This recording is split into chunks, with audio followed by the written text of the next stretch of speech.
ഒരുപാട് റിക്വസ്റ്റ് വന്നിട്ടുള്ള ഒരു മുട്ടക്കറിയുടെ റെസിപ്പി ആട്ടോ ഇന്ന് കാണാൻ പോകുന്നത്. നല്ല ടേസ്റ്റി ആയിട്ടുള്ള ഒരു മുട്ടക്കറിയാണ്. ഇതിന്റെ ടേസ്റ്റ് കൂട്ടാനായിട്ടൊരു പൊടിക്കൈയൊക്കെ നമ്മൾ ചെയ്യുന്നുണ്ട്. വീഡിയോ സ്കിപ്പ് ചെയ്യാതെ കാണണേ.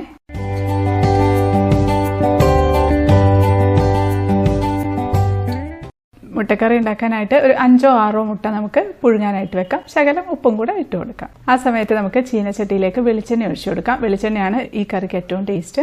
ഇനി അതിലേക്ക് ഒരു കഷ്ണം പട്ട, 2 ഏലക്ക, 2 ഗ്രാമ്പു ഇതെല്ലാം ഇട്ടിട്ട് അതൊന്ന് പൊട്ടി വരുമ്പം അതിലേക്ക് 2 സവാള അരിഞ്ഞത് ഇട്ട് കൊടുക്കാം. 2 പച്ചമുളക് മുറിച്ചതും ശകലം ഉപ്പും കൂടെ ചേർത്ത് നന്നായിട്ടങ്ങ് വഴറ്റിയെടുക്കാം.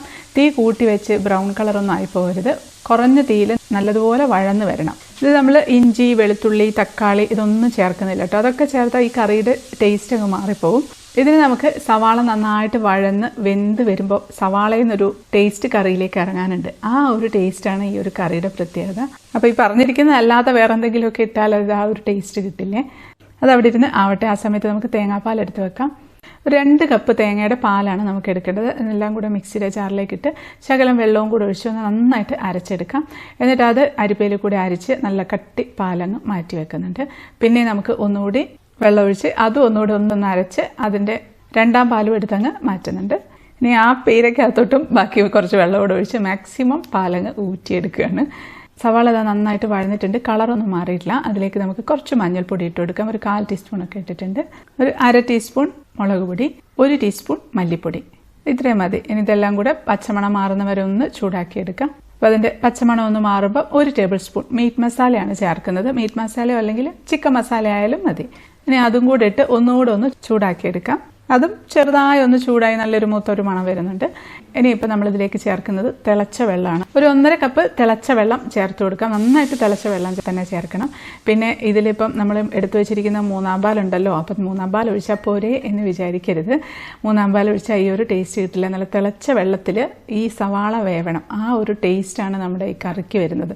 ഇതാണ് നമ്മുടെ ശരിക്കും പറഞ്ഞാൽ ഈ കറിയുടെ ടേസ്റ്റ് മേക്കർ എന്ന് പറയുന്നത്. നമ്മൾ വിചാരിക്കും ഇത്രയും സിമ്പിളായിട്ടുള്ള ഒരു കാര്യം ഇതിന് അങ്ങനെ പ്രത്യേകിച്ച് ടേസ്റ്റ് ഉണ്ടാവുമെന്ന്. പക്ഷെ ഒന്ന് ചെയ്ത് നോക്കുക. ഒരു പ്രത്യേക ടേസ്റ്റാണ്.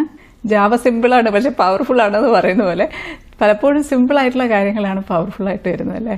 അത് ഈ കുറഞ്ഞ തീയിൽ നന്നായിട്ടൊന്ന് വെന്ത് വരട്ടെ. ഇടയ്ക്കൊന്ന് തുറന്നു നോക്കി ഒന്ന് ഇളക്കി കൊടുക്കണം കേട്ടോ. എന്ന് വെച്ചാൽ വെള്ളം വറ്റി പോവാതെ ശ്രദ്ധിക്കണം. തീ കൂട്ടി വെക്കരുത്. ഒരു ലോ മീഡിയം ഫ്ലെയിമിൽ വെച്ച് വേവിച്ചെടുക്കാം. ഇതപ്പം വെള്ളമൊക്കെ നന്നായിട്ട് വറ്റി വന്നിട്ടുണ്ട്. കണ്ടില്ലേ, സവാളയൊക്കെ നല്ല ലാസ്യഭാവത്തിൽ കിടക്കുന്നത്. ഇതുപോലെ വെന്ത് വരണം. നമുക്കിതിലേക്ക് എടുത്തു വെച്ചിരിക്കുന്ന തേങ്ങാപ്പാൽ 2ാം പാലും 3ാം പാലും അങ്ങ് ഒഴിച്ചു കൊടുക്കാം. ഓരോ കപ്പും ഇതാണ് ഒഴിച്ചിരിക്കുന്നത്. ഇനി നമുക്കിതിലേക്ക് പുഴുങ്ങി വെച്ചിരിക്കുന്ന മുട്ട 2ആയിട്ട് മുറിച്ചിട്ട് കൊടുക്കാം. മുറിച്ചിടാൻ താല്പര്യമില്ലെങ്കിൽ മുട്ട ഒന്ന് വരഞ്ഞിട്ട് ഇട്ട് കൊടുത്തിരുന്നാലും മതി. ഇനിയാണ് നമ്മളൊരു പൊടിക്കൈ ചെയ്യാൻ പോകുന്നത്. ഒരു മുട്ടയുടെ പകുതി മഞ്ഞക്കരും എടുത്ത് നമുക്ക് ഈ തവിയിലേക്ക് വെച്ച് കൊടുക്കാം.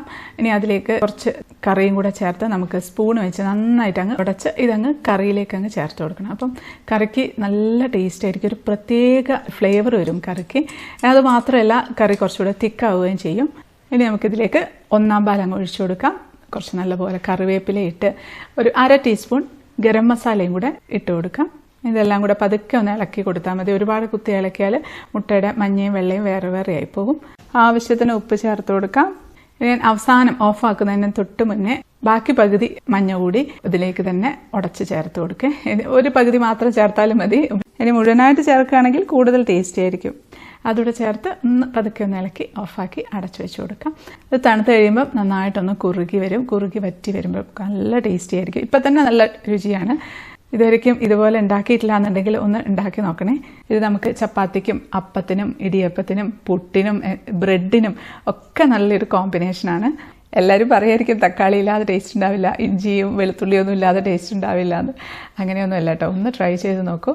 അമേസിങ് ടേസ്റ്റാണ്. ഉണ്ടാക്കി നോക്കി ഫീഡ്ബാക്ക് അറിയിക്കാൻ മറക്കല്ലേ. അടുത്തൊരു അടിപൊളി റെസിപ്പി ആയിട്ട് കാണാം. അതുവരേക്കും stay happy, stay positive. By.